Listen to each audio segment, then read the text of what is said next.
What's up, everyone, and welcome to Instant Replay, presented by Cheez-It. Bobby Warshaw on the mic this week, coming at you from the AT&T MLS studios. Let's get straight into it. We start at the new and gorgeous Providence Park with Portland Timbers hosting LAFC. It's the 19th minute, and LAFC are up 1-0 when Jordan Harvey picks up the ball near the sideline.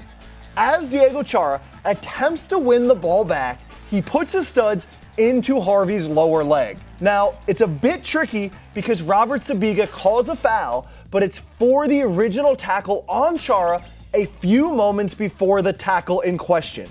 But Sabiga still has a decision to make on Chara's tackle. He opts not to give a card to Chara. No yellow, nada. For me, it's gotta be a yellow. Studs above the ankle is always a card. I usually go red on those, but it's only a yellow here because Chara puts almost no force into the motion. The next play in question comes in first half stoppage time. Larisse Mabiala chops down Carlos Vela from behind. A foul is called and a yellow is given. Twitter wanted a red for this. For me, yellow is the right choice. It's a common foul. There's nothing violent or excessive about it. The frustration from both LAFC and the neutrals is that Vela has been getting chopped down left and right lately. It's an absolutely valid concern, and the situation needs to be addressed. But this specific call was the right one. If anything, for me, this one from Sebastian Blanco in the 85th should have been the red. Portland have just scored to get within a goal. Vela is driving down the sideline, and Blanco brings him down. The foul is called, and Sabiga gives Blanco a yellow. But in my eyes, Blanco has no chance of winning the ball, enters the challenge with both feet, and jumps up and down onto Vela's legs. It's undoubtedly endangering Vela's safety.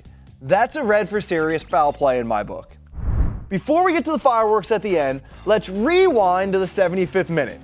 With Portland trailing 3-1, Jordan Harvey gets called for a handball. Inside or outside the box? That's the question. Let's pause it right at the point of contact. Yeah, good luck with that one. Remember, if it's on the line, it's a penalty.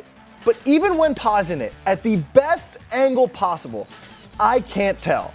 And as we know, unless it's clear and obvious, video review should not intervene. I would always prefer to err on the side of no penalty, and I think Sabiga handled this perfectly. Finally, the kaboom comes in second half stoppage time. Jorge Villafaña makes a hard challenge on Latif Blessing. Chaos ensues. This is the critical moment in question right here. Brian Fernandez puts his hand onto Adama Diamante's neck. I know the instinct for many was to say, hey, that's hands to face, straight red. But Pro has said that that's not the case, and the laws of the game do not make it an automatic red card. Referees have to determine whether there's violent conduct in the specific action to give it a straight red. If we're being honest, that does not amount to that. There's no serious force or overly aggressive nature to it. For me, this is handled very well, and it should be the precedent for future incidents. From Providence Park, we head to Mercedes-Benz Stadium. Another instance of a player losing his head. Franco Escobar goes through Alexander Katai to win the ball and gets called for the foul. For me, the foul is the right call. Escobar, though, does not agree. He immediately sprints at referee Nima Sagafi. Escobar even makes contact with Sagafi. Sagafi shows Escobar a yellow for his reaction. Should it have been red? I appreciate Sagafi's ability to keep his own cool and manage the emotions of the players. And I've said before that players should be given some room to voice their frustration. But contact is too far. Escobar needs to go here. Sagafi motions to his back pocket at one point, and I thought it was coming, and for me, it should have happened. You can't intentionally bump a referee. In my view, Atlanta got off the hook. Let's head now to Mafre Stadium. It's 2-2 in the 79th minute between the Crew and NYCFC. And man, do the Crew need this win. Luis Argudo is through, and Maxime Chanot goes to make the last-ditch challenge. Argudo goes down. Is it a foul? If it's a foul, it's gotta be dog-so.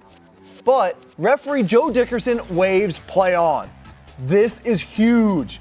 Now, here's the best angle to evaluate. Two facts are evident in this look. 1, Chanot does not get the ball. 2, look at Argudo's right foot. As Argudo plans to cut to his left, his right foot steps on Chanot while Chanot is sliding.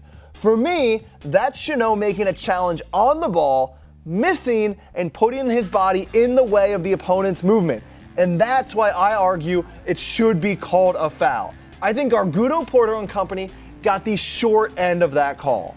The other eventful match of the weekend was DC San Jose, which finished 1-1. The first key play comes in the 76th minute. DC swings in the corner and the ball ends up hitting Anibal Godoy's arm twice. The referee waves play on. For me, it was the right call. Godoy's arm is within the natural silhouette of his body, and he didn't move his arm toward the ball in either instance. Another big call came in the 95th minute. Still 1-1, and Wando appears to have found the winner. But hold on a sec. Assistant referee Jeffrey Greason puts the flag up and calls offside. Wando feels they got it wrong, and I trust my kids with Wando, so I'm inclined to believe him. But it's clear on the replay. Wando was beyond the last defender. Excellent call from the officials. We end at Stade Saputo, where the match between Montreal and Orlando turned on a first half penalty kick, and it's triggered by a handball spotted in the box. Referee Chris Penso has no doubt about it, and as you can see on the replays, the handball was the right call. That's it for week 14. Thanks for tuning in, thanks for tweeting at us, and thanks for your suggestions. We'll see you next week.